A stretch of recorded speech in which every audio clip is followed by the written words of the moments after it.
رب العالمين والعاقبة للمتقين ولا عدوان إلا على الظالمين والصلاة والسلام على أشرف الأنبياء والمرسلين نبينا محمد وعلى آله وصحبه أجمعين.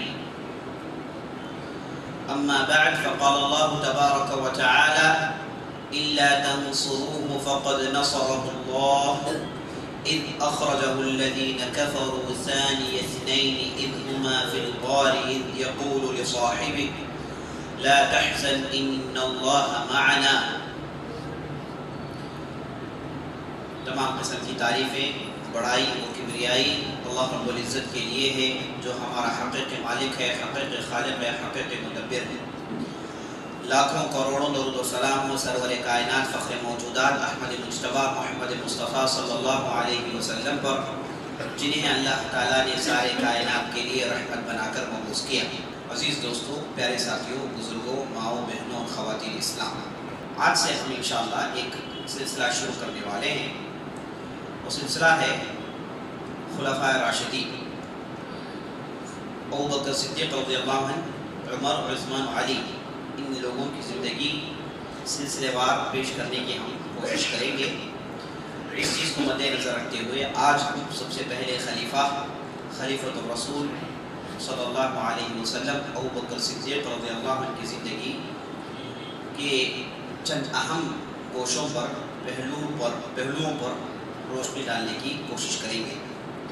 ہم اللہ سے دعا کرتے ہیں کہ ہم نے جو بھی کہا ہے اور جو بھی کہیں گے اس کے مطابق عمل کرنے کی توفیق بخشے، آمین یا رب العالمین۔ ابوبکر صدیق رضی اللہ عنہ، انہیں خلیفۃ الرسول کہا جاتا ہے۔ آپ صلی اللہ علیہ وسلم کی وفات کے بعد امت نے جس شخصیت کو آپ صلی اللہ علیہ وسلم کے غیر حاضری میں آپ صلی اللہ علیہ وسلم کے برابر جسے سمجھا، وہ تھے میرے دوستوں ابوبکر صدیق رضی اللہ عنہ۔ آپ صلی اللہ علیہ وسلم ابوبکر صدیق رضی اللہ عنہ سے بہت خوش تھے، اور ابوبکر صدیق رضی اللہ عنہ کے تعلق سے عام طور پر خوشخبری سناتے تھے۔ ایک مرتبہ ابوبکر صدیق رضی اللہ عنہ اور ایک صحابی کے درمیان کچھ کچھ کلامی ہو گئی۔ ابوبکر صدیق رضی اللہ عنہ نے غصے میں اس صحابی کو کچھ برا بھلا کہہ دیا۔ گھر گئے تو دل میں وہ دکھ رہا، واپس آ کر اس صحابی سے کہا کہ تم نے جو بھی مجھ سے سنا ہے دوبارہ مجھے سنا دو۔ میں نے تمہیں غصے میں جو بھی کہا ہے تم مجھے اسی چیزوں کو دوبارہ مجھے سنا دو۔ اب وہ جو صحابی تھے ابوبکر صدیق رضی اللہ عنہ سے لڑے نہیں، انہوں نے صرف ابوبکر رضی اللہ عنہ کو سنا تھا بس، لیکن ابوبکر صدیق نے کہا کہ واپس ہم نے جو بھی کہا ہمیں سنا دو۔ تو وہ صحابی اس کے لیے تیار نہیں ہوئے۔ تو اس کے بعد مسئلہ آپ صلی اللہ علیہ وسلم کی مجلس تک پہنچا، تو آپ صلی اللہ علیہ وسلم نے بات سننے کے بعد کہا کہ اے لوگوں، هل انتم تارکو لصاحبی، اے لوگوں کیا تم میرے صاحب کو چھوڑ دو؟ اے لوگوں کیا تم لوگ میرے صاحب کو نہیں چھوڑو گے؟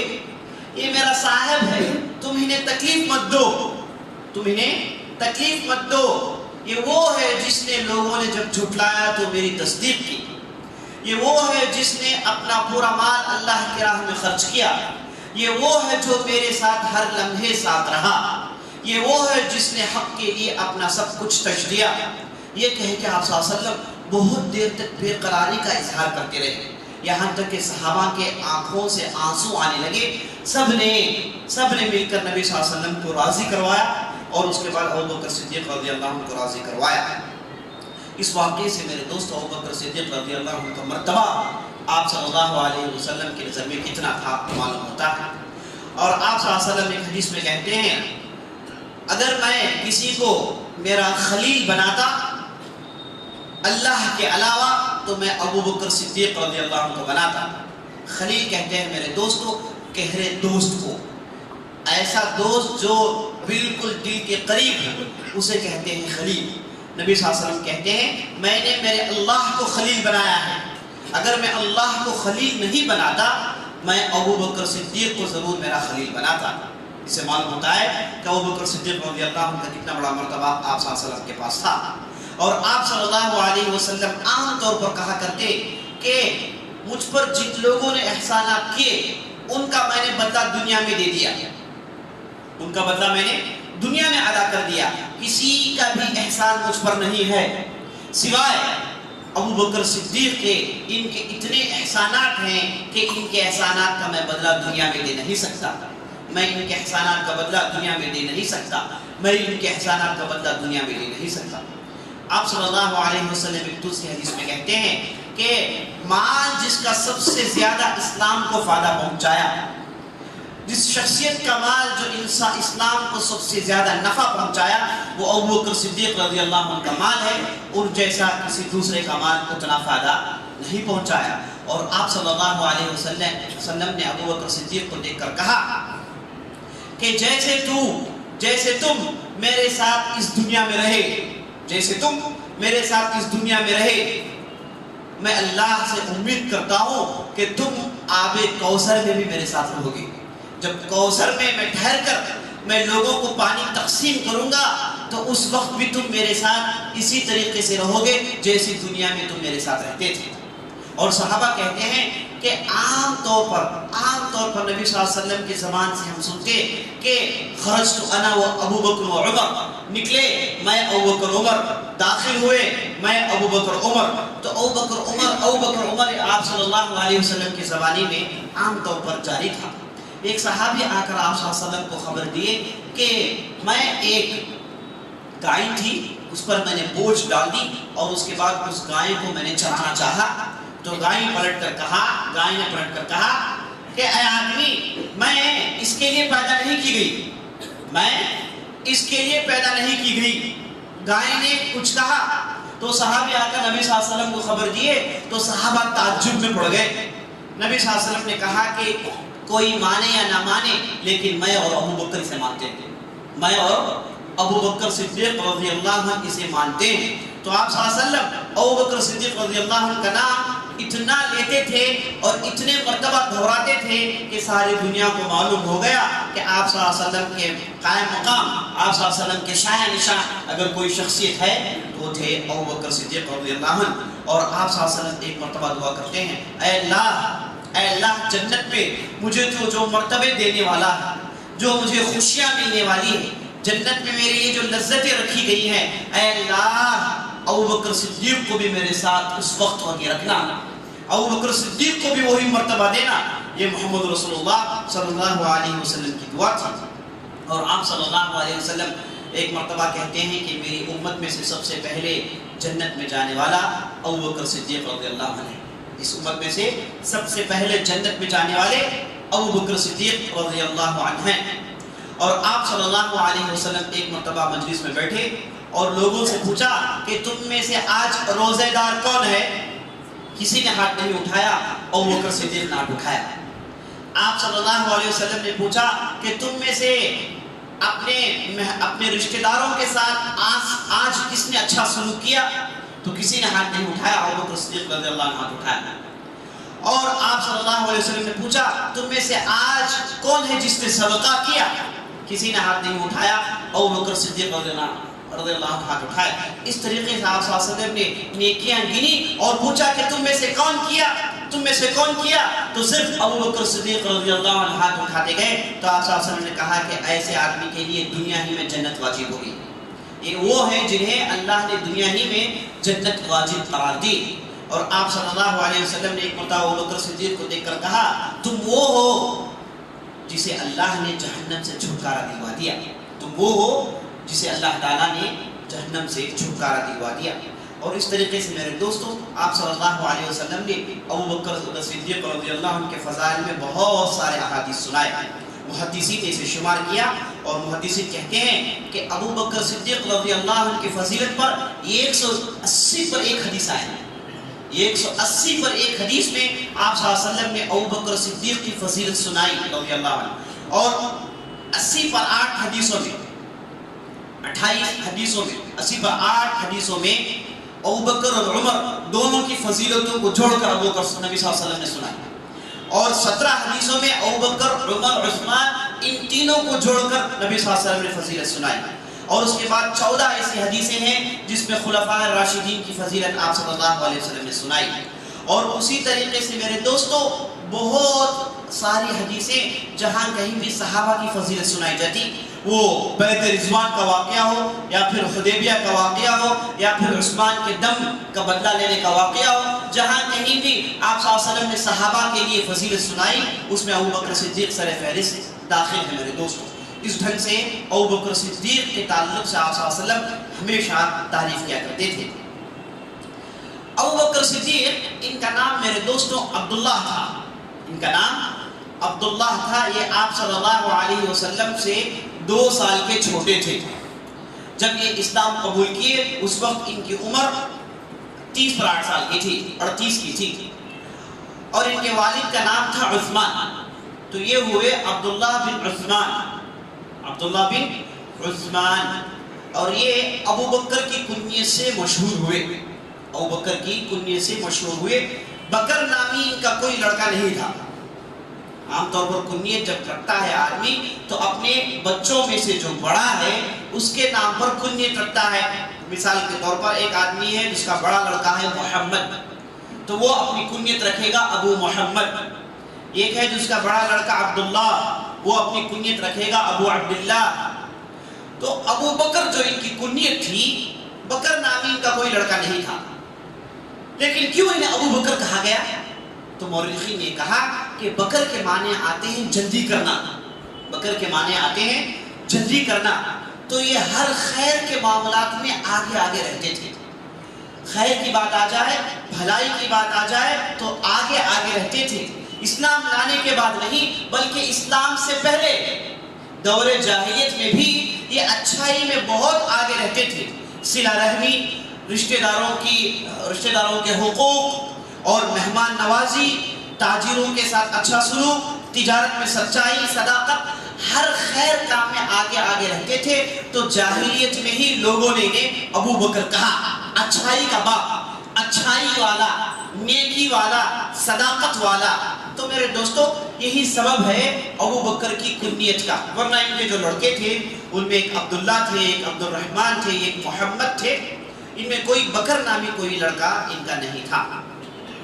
تو ان کا نام عبداللہ تھا۔ بعض مورخین نے کہا کہ ان کا نام عبد الکعبہ تھا۔ آپ صلی اللہ علیہ وسلم نے بعد میں انہیں عبداللہ کے نام سے تبدیل کر دیا، لیکن امام بخاری وغیرہ کہتے ہیں کہ نہیں، یہ عبداللہ ہی تھے۔ عبداللہ بن کعبہ کی روایت ضعیف ہے۔ ان کے لقب جو تھے ان میں ایک لقب تھا الصدیق، الصدیق ان کا لقب تھا۔ ان کا نام عبداللہ تھا، ان کی کنیت تھی ابو بکر، اور ان کا لقب تھا الصدیق۔ الصدیق کہتے ہیں میرے دوستو انتہائی سچے آدمی کو، اور ہر نبی کے ساتھ بعض لوگ ہوتے ہیں جنہیں صدیقیت کا مرتبہ ملتا ہے، یعنی ایسے فالوورز، ایسے پیرو جو نبی کی ہر بات پر لبیک کہے، ہر بات کو سر آنکھوں میں رکھے، سر تسلیم خم کرے، ذرا برابر بھی اس میں شک یا پھر شبہ نہ کرے، انہیں کہتے ہیں صدیق۔ ہر نبی کے ساتھ ایسے ہوتے ہیں، ہر نبی کے ساتھ ایک گروہ ہوتی ہے جنہیں اللہ تعالیٰ صدیقیت کا منصب دیتا ہے۔ تو نبی صلی اللہ علیہ وسلم کے ساتھ جو لوگ تھے انہوں میں جنہیں سب سے اول مرتبہ دیا گیا صدیقیت کا، وہ ابو بکر صدیق تھے۔ اس تعلق سے ایک واقعہ بیان کیا جاتا ہے کہ معراج کے بعد جب آپ صلی اللہ علیہ وسلم معراج کے واقعات سنائے تو لوگوں نے انکار کیا، تو ابو بکر صدیق نے سنا تو بغیر کسی چون چارے کے کہا کہ میں اس پر ایمان لاتا ہوں، تو اس وقت انہیں صدیق کہا گیا ہے۔ لیکن روایتوں میں جب ہم نظر ڈالتے ہیں، تاریخ میں جب ہم نظر ڈالتے ہیں تو بات معلوم ہوتی ہے کہ جاہلیت کے دور سے ہی ان کا لقب الصدیق رہا ہے، جاہلیت کے دور سے ہی ان کا لقب صدیق رہا ہے، اور یہ لقب اس وجہ سے دیا گیا کیونکہ ان کے اندر امانت داری بہت زیادہ تھی۔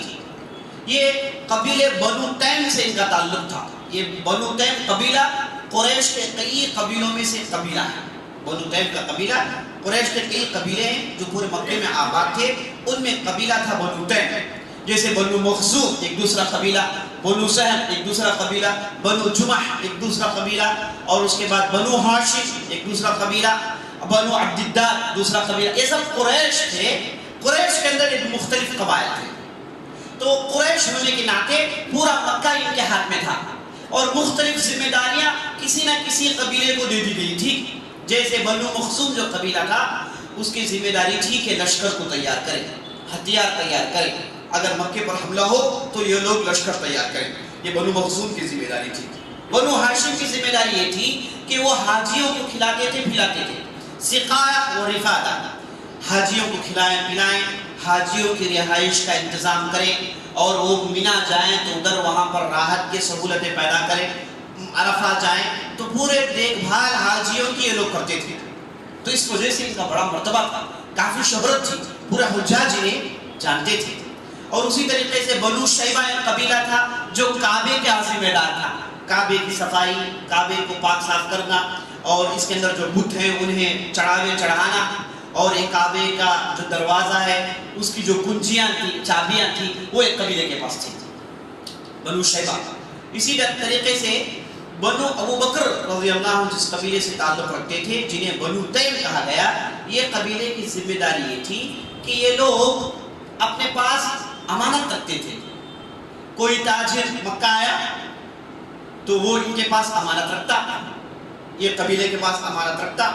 اور اسی طریقے سے یہ قبیلے والا تاجروں کے لیے ذمہ داری لیتا.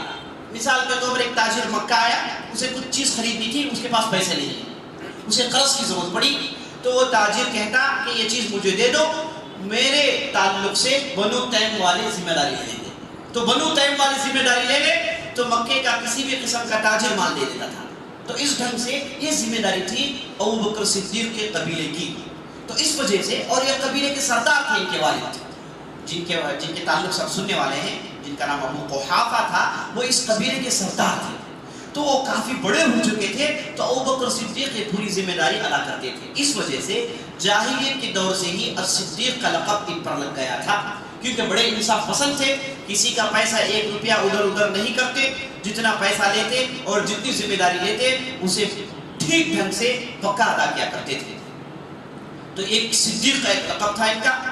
ایک دوسرا لقب تھا عتیق.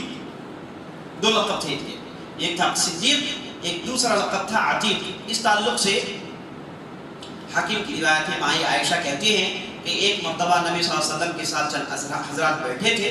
اتنے میں ابو بکر صدیق داخل ہوئے تو نبی صلی اللہ علیہ وسلم نے ان حضرات کو دیکھ کر کہا کہ دیکھو ایک ایسا آدمی آ رہا ہے جو عتیق ہے، جو عتیق ہے. اہل علم نے عتیق کے معنی میں یہ کہا کہ وہ آدمی جسے اللہ نے جہنم سے رہا کر دیا، جہنم سے جسے چھٹکارا مل گیا، اسے عتیق کہتے تھے. تو اس دن سے عتیق کے نام سے ابو بکر صدیق کافی مشہور ہو گئے، اور لوگ انہیں عام طور پر عتیق کہتے. بعض شعراء ہیں اپنی شاعری میں ابو بکر صدیق کی جب بھی تعریف کرنا چاہتے تو کہتے یہ عتیق ہیں. تو نام ان کا تھا عبداللہ، ان کے والد کا نام تھا عثمان. یہ قبیلے بنو تیم سے ان کا تعلق تھا. ان کے 2 القاب تھے، ایک تھا صدیق، دوسرا تھا العتیق. یہ مختصر ابو بکر صدیق رضی اللہ عنہ کا نام کا مسئلہ تھا. اور اس کے بعد ان کے جو والد تھے جن کا نام ابو قحافہ، یہ سبحان اللہ یہ ابو بکر صدیق کے والد تھے، لیکن یہ اسلام بہت تاخیر سے قبول کی. فتح مکہ کے موقع پر انہوں نے اسلام قبول کیا. اور جب ابو بکر صدیق اسلام قبول کرنے کے بعد اس کی نشر و اشاعت کے لیے مکے میں محنت کر رہے تھے تو ابو قحافہ کو یہ بات سمجھ میں نہیں آئی. یہ تو اسلام کو بچوں کا کھیل سمجھتے تھے.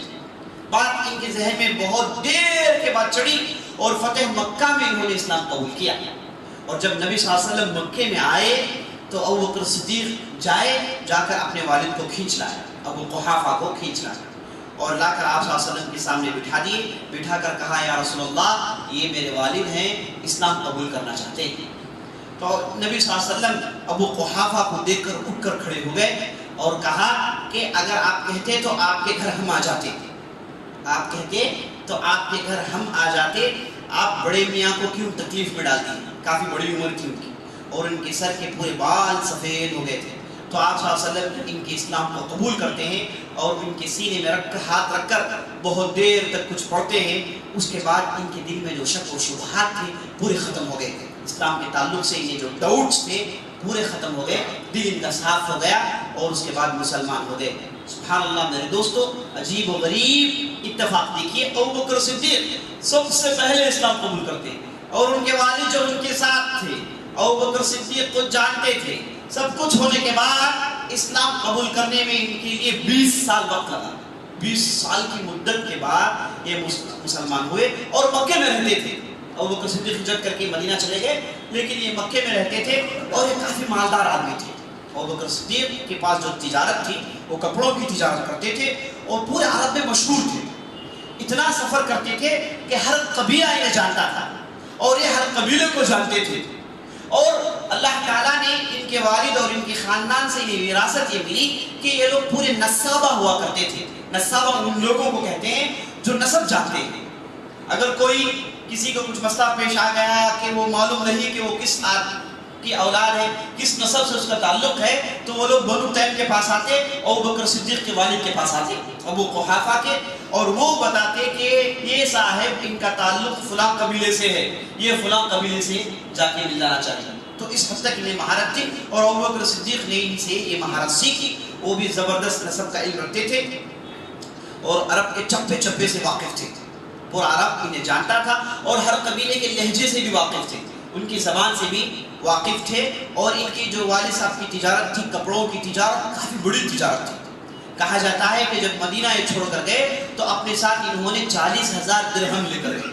تو زمانے میں بہت بڑی قیمت تھی میرے دوستوں، تو کافی مالدار آدمی تھے. تو ابو قحافہ ان کا گھر تھا، یہ مکے میں رہے، مدینہ نہیں آئے، یہاں تک انہوں نے اسلام قبول کر لیا. اس کے بعد ابوبکر صدیق نے انہیں کھینچ کر لے کر گئے مدینہ، اور مدینے میں چند دن رہنے کے بعد پھر مکہ واپس آ گئے. کہا کہ مدینے میں رہنے کا دل نہیں کرتا، تو مکے ہی میں رہے. اور اس کے بعد ان کے تعلق سے یہ بات آتی ہے کہ جب نبی صلی اللہ علیہ وسلم وفات پا گئے تو لوگوں نے مکے تک بات ان کے پاس پہنچائی کہ دیکھیے نبی صلی اللہ علیہ وسلم وفات پا گئے. تو انہوں نے کہا کہ تو بہت بڑی مصیبت ہے. اس کے بعد پوچھا کہ ان کے بعد ان کے قائم مقام کون ہے، ان کا خلیفہ کون ہے.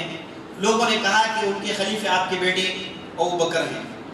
تو کافی دیر سوچنے کے بعد کہا کہ اللہ جسے دینا چاہے تو کون روک سکتا ہے، اور اللہ جسے روک دے تو اسے کون دے سکتا ہے. یعنی ان کو معلوم نہیں کہ کتنے بڑے مرتبے کے آدمی ہے نا. وہ تو صرف ابھی ان کے ذہن میں اسلام کو پورا خاکہ نہیں آیا.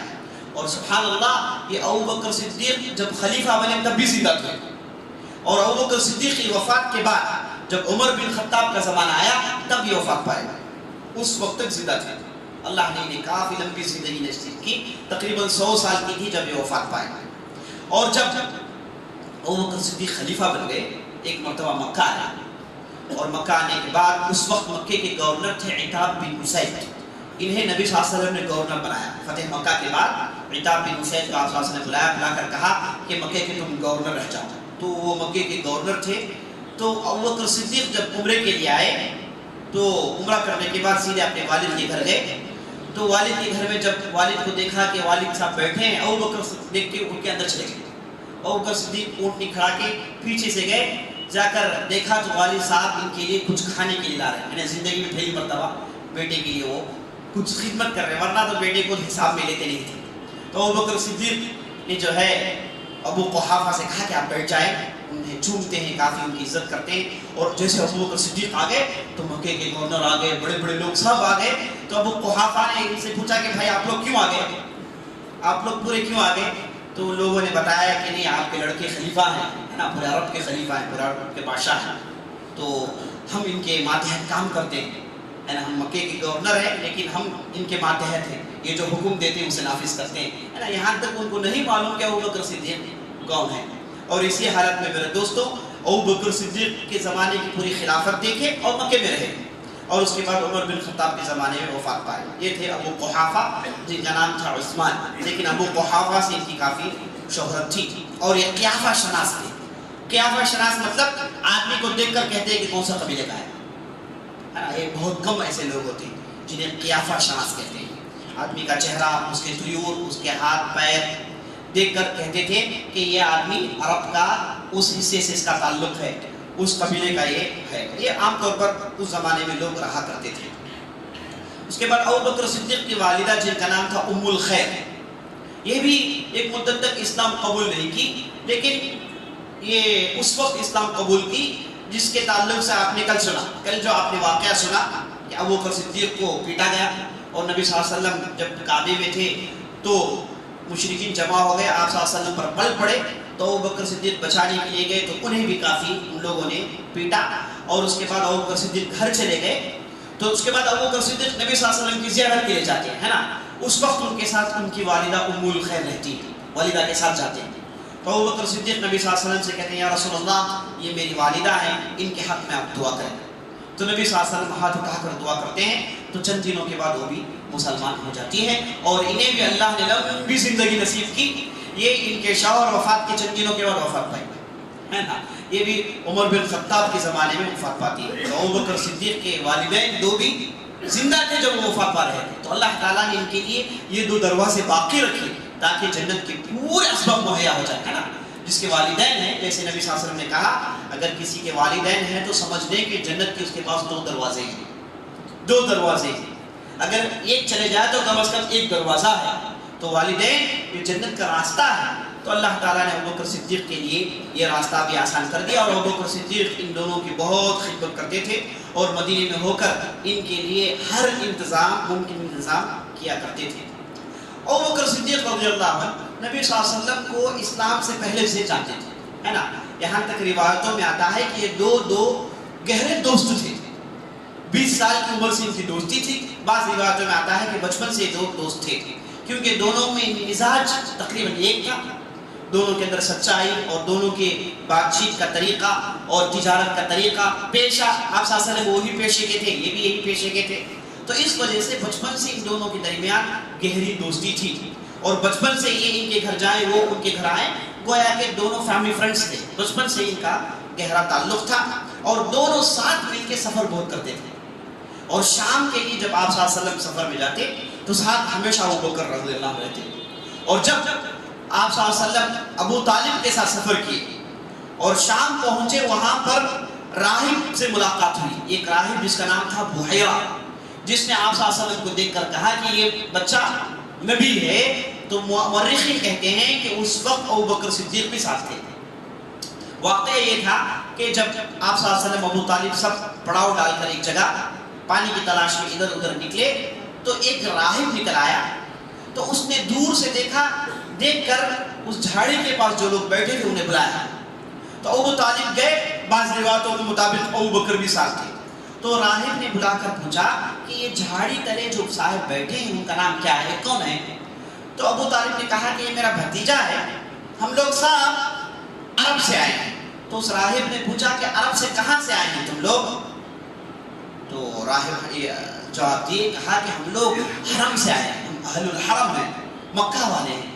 تو راہب نے تعجب سے کہا کہ میں یہ دیکھ رہا ہوں کہ اس جھاڑی کے تلے اس ڈھنگ سے اس سے پہلے صرف ابراہیم بیٹھے ہیں، اس کے بعد موسیٰ بیٹھے ہیں، اس کے بعد عیسیٰ بیٹھے ہیں، اس کے بعد میں یہ صاحب کو دیکھ رہا ہوں، اور میری یہ آپ سے خواہش ہے کہ صاحب کو لے کر نکل جائیں، کیونکہ اس علاقے میں یہودی زیادہ ہوتے ہیں، اگر انہیں بات معلوم ہو جائے کہ نبی ہے تو ان کے جان کے پیچھے پڑ جائیں گے، ہو سکتا ہے جانی نقصان۔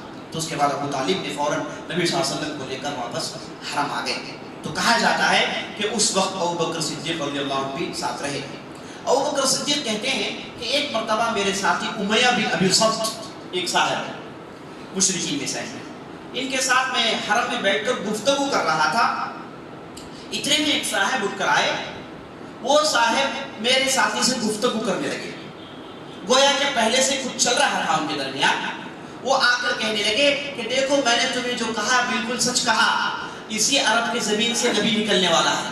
یہ جو صاحب آئے تھے انہوں نے کہا، تو یہ جو صاحب ان کے دوست تھے انہوں نے جواب دیا، کہا کہ ہو سکتا ہے، ممکن ہے، اور اس کے بعد وہ صاحب نے کہا کہ میری امید ہے کہ وہ یہی مکے سے نکلے گا۔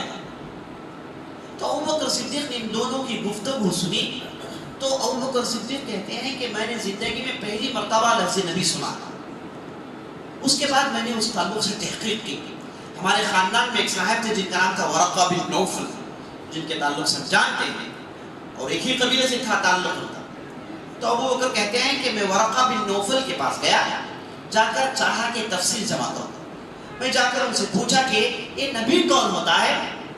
تو ورقہ بن نوفل اس زمانے میں بڑی عمر کے تھے، جو عبری اور بائبل کی زبانوں سے انہیں کافی واقفیت تھی، اور عام طور پر آسمان میں دیکھتے اور کچھ گنگناتے رہتے تھے۔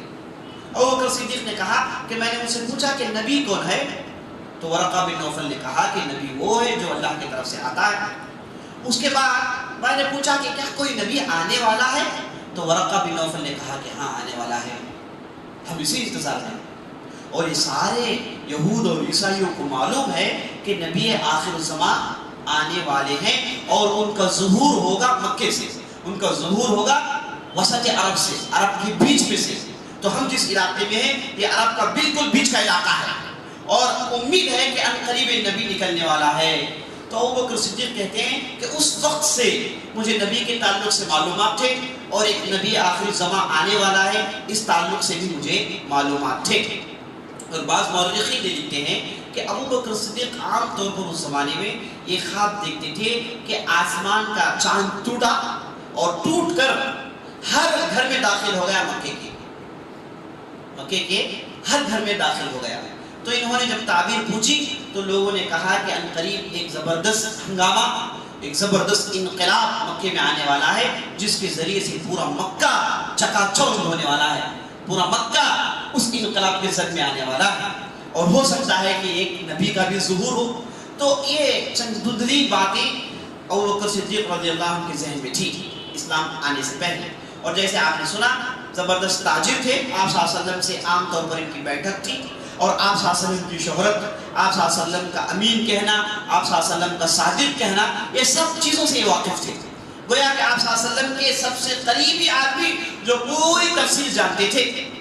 اب جب اسلام آیا تو انہیں کوئی روک ٹھاک پیدا نہیں ہوئی، اور آپ صلی اللہ علیہ وسلم کہتے ہیں کہ میں نے جب اسلام پیش کیا، کسی سے بھی پیش کیا تو کسی نہ کسی طریقے سے اس نے توقف کیا، آگے پیچھے ڈاؤٹ پوچھا، تفصیل پوچھی، اس کے بعد اس نے اسلام قبول کیا، سوائے ابو بکر صدیق کے لم یتلعثم۔ وہ جب میں نے اسلام پیش کیا اس نے ذرا برابر بھی توقف نہیں کی، ذرا برابر بھی تردد نہیں کیا، بلکہ صرف سنا اور اس کے بعد جواب میں اشہد ان لا الہ الا اللہ وان محمد رسول اللہ پڑھ لیا۔ اور میرے دوست ابو بکر صدیق رضی اللہ عنہ جب نبی صلی اللہ علیہ وسلم اپنے نبی ہونے کا اعلان کر چکے تھے تو اس وقت ابو بکر صدیق بستی میں نہیں تھے، تجارت کے سلسلے میں کہیں باہر گئے تھے۔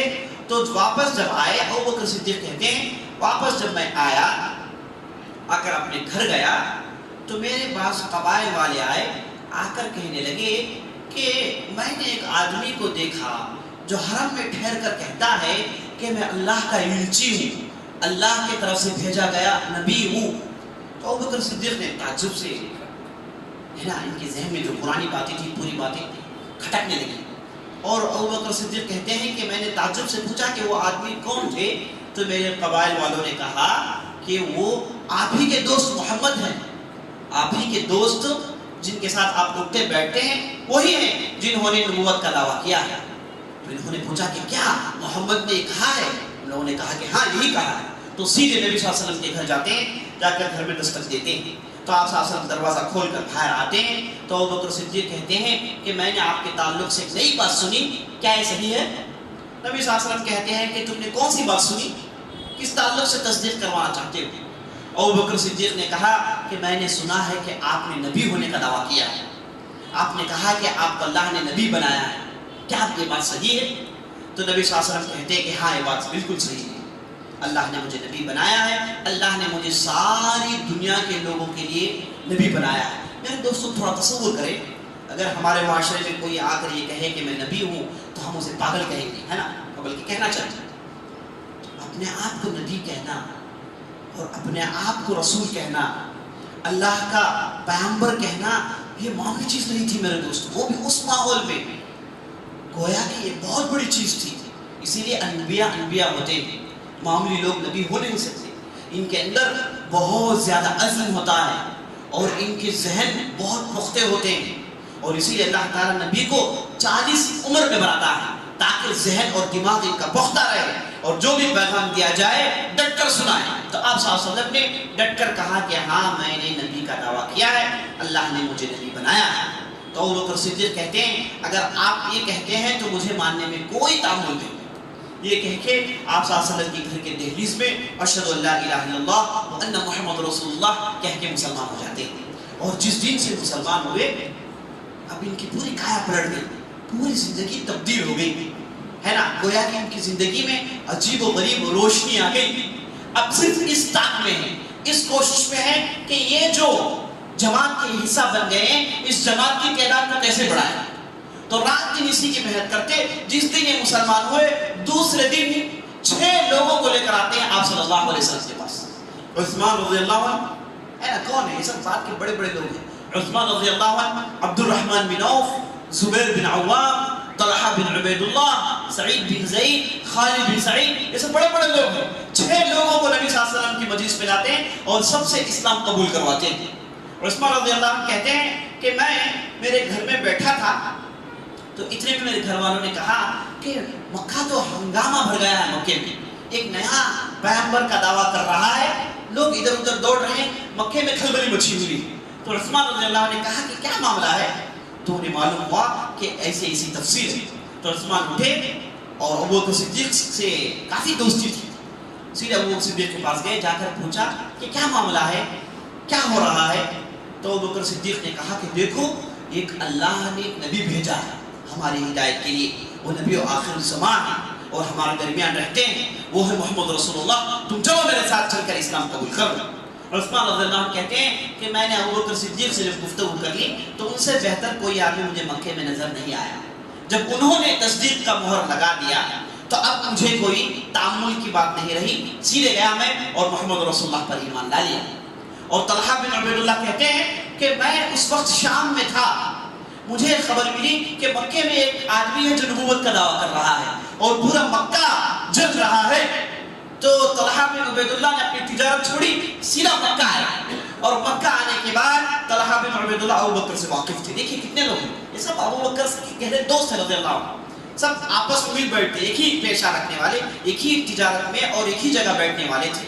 تو طلحہ کہتے ہیں کہ میں سیدھا ابو بکر صدیق کے پاس آیا اور ابو بکر صدیق نے مجھے پوری تفصیل سنائی اور اس کے بعد میرا ہاتھ پکڑا, کہا کہ تم جیسے آدمی کو تعامل نہیں کرنا چاہیے. مجھے کھینچ کر لے کر گئے, میں سوچ ہی رہا تھا کہ کیا ہے, لیکن سیدھے پہنچا دیے اور میرے زبان سے شہادت سنا دی, اشہد ان لا الہ الا اللہ وان محمد رسول اللہ. اور عبد الرحمن بن عوف آئے ایک ہی دن میں میرے دوست, اور دوسرے دن آئے, دوسرے دن کسے لے کر آ رہے ہیں, ارقم بن ابی ارقم کو لے کر آ رہے ہیں, اور اس کے بعد قدامہ بن مظعون کو لے کر آ رہے ہیں. بڑے بڑے لوگ ہیں جو آگے چل کے بنے. دوسرے دن سب کو لائے, سب سے اسلام قبول کروائے.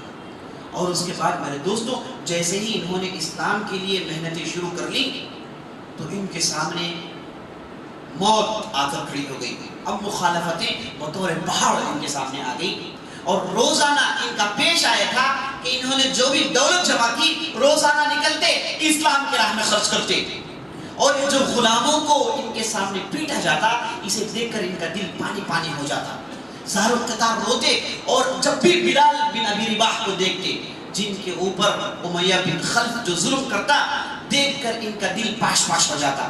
ابو بکر صدیق رضی اللہ عنہ کہتے ہیں کہ میں جب بھی بلال کو دیکھتا وہ اس حالت میں ہوتا کہ اسے ریت میں لٹا دیا گیا ہے اور اس کے سینے پتھر رکھ دیا گیا ہے, اور اس کے اوپر یہ امیہ بن خلف اپنے جھانٹیوں کو لے کر مارتا ہے, اور یہ مسکین چیختا ہے, چلاتا ہے اور زبان سے احد احد کہہ رہا ہے. کبھی دیکھتا کہ کس نے لوہے کا زرہ پہنا کر تپتی ہوئی دھوپ میں ریت میں لٹا دیا ہے, اور کبھی میں دیکھتا کہ اس کے گلے میں پھاندا ڈال کر وہ قبیلے والے اسے کتوں کی طرح کھینچتے ہیں, اور کبھی میں دیکھتا کہ اسے اوندا لٹا کے چٹ لٹا کے پیٹ پر اس کے عذاب کیا جاتا ہے. مختلف عذابیں دیکھتا میں, ہے نا. مجھے ایک دن رہا نہیں گیا, میں سیدھے گیا اور امیہ بن خلف سے پوچھا کہ اس غلام کو میں خریدنا چاہتا ہوں.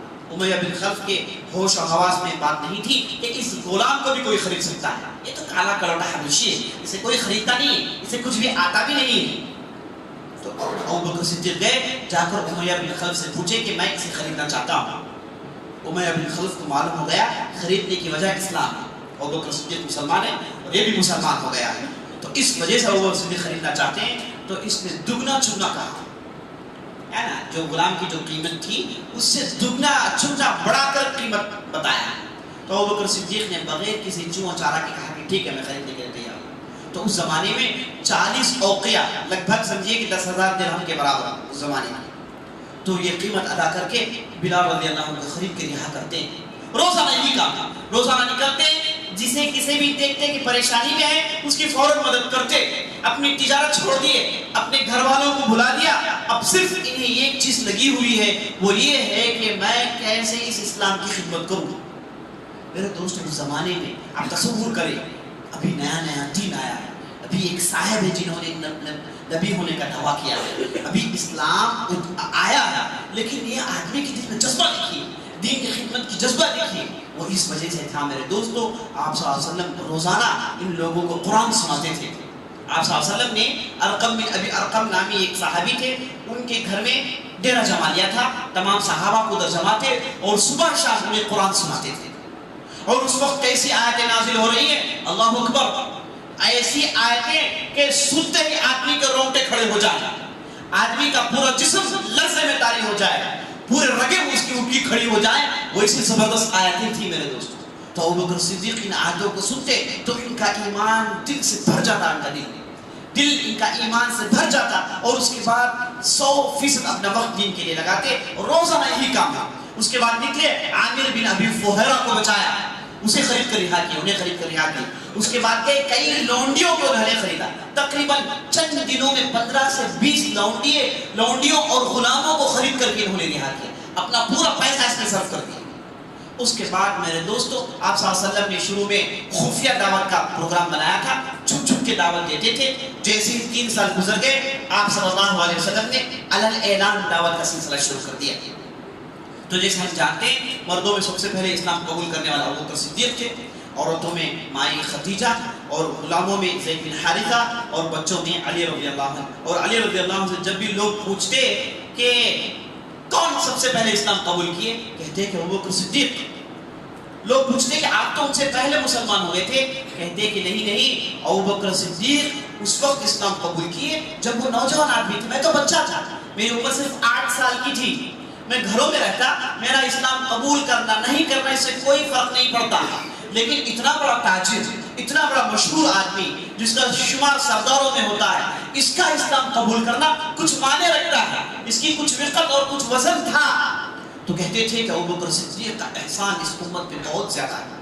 اور جب ان کی وفات ہوئی تو جنازے کے پاس ٹہل کر لمبی تقریر سنائے اور ساری دنیا کو بتایا کہ محمد رسول اللہ کے بعد اگر کوئی خلیفہ بن سکتا ہے تو وہ صرف اور صرف ابوبکر صدیق ہیں، ان کے علاوہ کوئی دوسرا خلافت کے تعلق سے سوچ بھی نہیں سکتا۔ تو علی رضی اللہ عنہ بچوں میں مسلمان ہو گئے تھے، لیکن بڑوں میں مسلمان ہو کر موت کے لیے دعوت دینا یہ صرف ابوبکر صدیق رضی اللہ عنہ کر سکتے تھے۔ اور اس کے بعد ابوبکر صدیق کرتے کیا تھے؟ اپنے گھر میں بیٹھ کر اونچی آواز سے قرآن پڑھتے، پورے محلے والوں کے لیے اس میں دعوت تھی، اور زبردست ان کی قرات تھی، اور اللہ نے ان کی قرات میں رقت ڈال دی تھی، اور یہ جب بھی پڑھتے دھاڑے مار مار کر روتے، ان کی آنکھوں سے آنسو جاری رہتے اور قرآن پڑھتے رہتے۔ اور اس کے بعد چند دنوں کے بعد انہوں نے یہ کیا کہ نکل کر آ کر برملا سڑک میں بیٹھ کر قرآن پڑھتے تھے، اور ادھر سے جتنے بھی مشرکین جاتے سب قرآن سنتے، کوئی آ کر تفسیر پوچھتا سمجھے کہ مسلمان ہو گیا، کوئی آ کے تفسیر پوچھا، کس نے ڈسکشن شروع کر دیا سمجھے کہ مسلمان ہو گیا ہے نا، کوئی پوچھ کر سن کر چلا گیا اس کی تو الگ بات ہے۔ تو یہ مشرکین کے لیے بڑی پریشانی ہوئی، تو ان لوگوں نے ابوبکر صدیق کے خلاف بھی جنگ کا اعلان کر دیا۔ اور ابوبکر صدیق کہتے ہیں کہ ایک مرتبہ میں نبی صلی اللہ علیہ وسلم کے ساتھ کعبے میں تھا، تو ہمارے ساتھ بعض دوسرے مشرکین سردار بھی تھے، ہم طواف کر رہے تھے، جب بھی نبی صلی اللہ علیہ وسلم طواف کرتے ہوئے ان لوگوں سے گزرتے تو یہ مشرکین نبی صلی اللہ علیہ وسلم کو دیکھ کر کچھ کہتے، برا بھلا کہتے۔ آپ صلی اللہ علیہ وسلم نے ایک طواف کی، دوسری طواف کی، تیسری طواف کی، جب چوتھی طواف کی تو ان کے پاس پہنچے تو آپ صلی اللہ علیہ وسلم بے قرار ہو گئے۔ آپ صلی اللہ علیہ وسلم کا صبر جاتا رہا، آپ صلی اللہ علیہ وسلم نے کہا کہ سن لو، میں نبی ہوں، میں اللہ کا رسول ہوں، میں نے پیغام لایا ہے، میں نے اسلام لایا ہے جو پورے مکہ کو مسلمان بنا کر چھوڑے گا۔ تو نبی صلی اللہ علیہ وسلم نے جب اتنے زور سے تقریر کی، یہ مشرکین جو چاہتے تھے کہ لڑائی ہو جائے، چاہتے تھے کہ جھگڑا ہو جائے، لیکن نبی صلی اللہ علیہ وسلم کی زبانی جب یہ بات سنے تو تھرا کر رہ گئے، آنکھیں باہر تھی اور ٹکٹکی باندھ کر نبی صلی اللہ علیہ وسلم کو دیکھتے رہے۔ بس نبی صلی اللہ علیہ وسلم کا اتنا روب تھا۔ ابو بکر صدیق کہتے ہیں کہ ان لوگوں سے کچھ بھی بن نہیں پڑا۔ جب دوسرے دن ہم لوگ طواف کر رہے تھے تو یہ مشرکین پھر جمع ہو گئے۔ ان لوگوں نے آپس میں گفتگو کی کہ کل ہم کو کیا ہو گیا، کیوں نبی صلی اللہ علیہ وسلم سے ہم نہیں لڑے، کیوں محمد سے ہم نہیں لڑے، آج ہم ضرور لڑیں گے۔ تو پھر ان لوگوں نے ایک مسئلہ چھیڑنا چاہا۔ تو ابو بکر صدیق کہتے ہیں کہ اس کے بعد جب مسئلہ چھڑ گیا تو ان لوگوں نے ہم کو مارا اور مجھے اور نبی صلی اللہ علیہ وسلم کو ان لوگوں نے خوب مارا، یہاں تک کہ ہم لوگ لہو لہان ہو گئے۔ میرے دوستوں، اور ابو بکر صدیق کہتے ہیں میں چیخ کر یہ کہہ رہا تھا، اے لوگوں تم صرف اور صرف اسے اس وجہ سے مار رہے ہو کہ یہ کہتا ہے کہ اس کا رب اللہ ہے، اس کا رب ایک ہے، اس وجہ سے تم اسے مار رہے ہو۔ تو مشرکین نے دونوں کو خوب پیٹا، دونوں لہو لہان ہو گئے، یہاں تک کہ بنو تیم والے دوبارہ داخل ہوئے اور ان لوگوں نے ان دونوں کو بچا لیا۔ ابو بکر صدیق یہ واقعہ سناتے ہیں۔ اور اس کے بعد ایک مرتبہ یہ بھی واقعہ سناتے ہیں، کہتے ہیں کہ ایک مرتبہ میں نبی صلی اللہ علیہ وسلم کعبے کے پاس بیٹھے تھے، اتنے میں عورہ بنت جمیل آئی ہے نا، یہ ابو لہب کی بیوی تھی جن کے تعلق سے سورہ لہب نازل ہوا، جس میں کہا گیا کہ وَامْرَأَتُهُ حَمَّالَةَ الْحَطَبِ فِي جِيدِهَا حَبْلٌ مِّن مَّسَدٍ، اس کی عورت کے بھی ہاتھ ٹوٹیں گے جس کے گردن میں کھجور کی ٹہنی کا رسی ڈالا جائے گا۔ تو یہ جب سورت پڑھی گئی، یہ آیت جب اسے معلوم ہوئی، اس عورت کو بہت بے قرار ہو گئی، اپنے گھر سے نکلی گالیاں بکتے ہوئے، نبی صلی اللہ علیہ وسلم کو برا بھلا کہتے ہوئے سیدھے حرم میں آئی اور نبی صلی اللہ علیہ وسلم کو تلاش کرنے لگی۔ تو ابو بکر صدیق کہتے ہیں کہ میں نے اس عورت کو دیکھ کر نبی صلی اللہ علیہ وسلم سے کہا یا رسول اللہ چلو چلتے ہیں، ابھی آ گئی یہ گالیاں بکے گی، برا بھلا کہے گی، ہمارا ادھر بیٹھنا اچھی بات نہیں، چلو ہم اٹھ کر نکلتے ہیں۔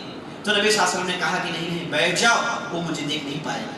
تو وہ تلاش کرتے ہوئے ابو بکر کے پاس آتی ہے رضی اللہ عنہ اور کہتی ہے کہ تمہارے صاحب نے یہ کہا، تمہارے صاحب مزمم ہے، اس نے مزمم کہا، محمد کا نام نہیں لیا۔ محمد کا معنی آتا ہے وہ آدمی جس کی انتہائی تعریف ہے، جس کی انتہائی تعریف کی گئی، مزمم وہ ہے جس کی انتہائی ذلت ہوئی۔ تو اس نے نبی صلی اللہ علیہ وسلم کو محمد کہنے کے بجائے مزمم کہا اور نبی صلی اللہ علیہ وسلم کو اس نے بہت برا بھلا کہا، اور نبی صلی اللہ علیہ وسلم نے ابو بکر صدیق سے کہا کہ ابو بکر پوچھو کہ کیا میں اسے نظر آ رہا ہوں؟ تو ابو بکر صدیق نے پوچھا کہ تم اتنا کہہ رہی ہو، یہاں کہیں تمہیں محمد نظر آ رہے ہیں؟ تو اس نے کہا کہ مجھے تو محمد کے علاوہ کوئی نظر نہیں آتا، مجھے تو تمہارے علاوہ کوئی نظر نہیں آتی، مجھ سے مزاح کر رہے ہو، یہ کہہ کے چلے جاتی۔